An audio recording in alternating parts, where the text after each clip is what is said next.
You can buy these Strathmore cards. It's not a watercolor paper, but it's a art paper that you can pretty much do watercolor or drawing on, and it'll work fine, I think, for watercolor, gouache, or pencil or anything. And it has this window, so you can put an art piece or you can put a photo in there, and it's lovely to use for that. And it also comes in this version that doesn't have a pocket window. It just has like this embossed front design. I don't know how obvious it is on the camera, but it has like little raised embossed areas in the border, and then you can put a photo or a postcard that you painted or a painting in there. Now the reason I was interested in getting these is because I actually did have a lot of postcard sized prints made at some point, so I thought they would be really cute. I could just take one of my paintings, like this one right here, from a picture book, and it can go right into the center of this card. You can do the same thing with any other picture that is printed out around that size. If you get a postcard sized painting or photo, then it will crop off some of it, but that's just something you have to keep in mind.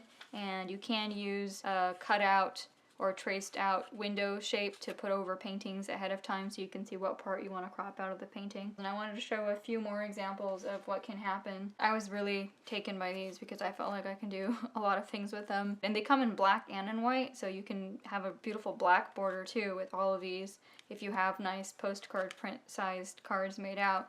They have nice envelopes too. So this is the envelope that comes with the black cards. It doesn't have a deckled raw edge, but the white envelopes do have this really nice deckled raw edge, and you can draw on this with, like I said, watercolor or gouache or colored pencil. And then you can take white pens or paint or metallic pens and draw on the black envelope.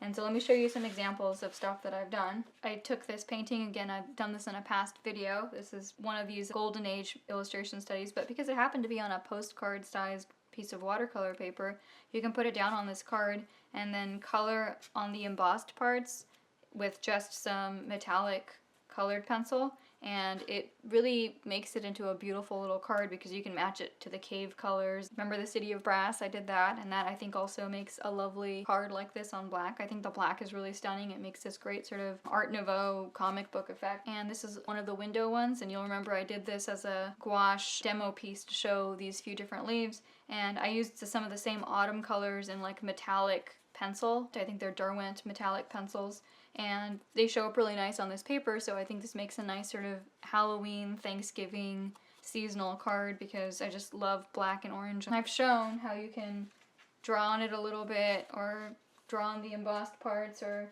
just leave it completely blank. And let me show you two examples of where I've done a bit more. With this one, it's another pocket card, and I've put this bunny painting into it that I did for a picture book commission a year or two ago. And what I did was I actually came out of it. It's like, you know, that whole sort of breaking out of the picture frame and coming into the dimension of the viewer. Another video I showed how to make handmade marbled paper using pastels and water. I just sort of hand tore it so that it follows his little hill in the back and the grass on the bottom.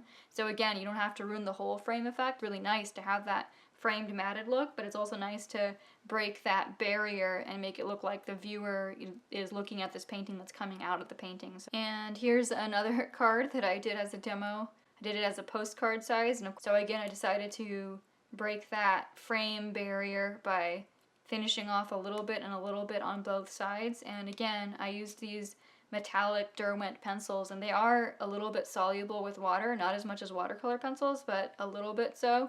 And so what I did was I tried to copy a little bit of the colors, and they don't have to be exact because you are trying to show that it's inside of the frame, outside of the frame, so don't worry about copying it exactly. And it becomes a new piece of artwork, you know? You don't necessarily have to give it away as a card. You can just have it as a really cool framed piece of art. You can put a frame around it and it has another frame inside of it, and it's a really cool thing. I hope you had fun looking at what I've done with some of these cards and some of my smaller paintings, because I think it's a lot of fun to turn paintings into cards or into further matted pieces, and it's really exciting. So I hope I've given you some ideas. Hope you enjoyed this video, and I will be posting more videos soon. Make sure to subscribe and check out my last video, which covered the latest watercolor versus gouache demo. Check it out.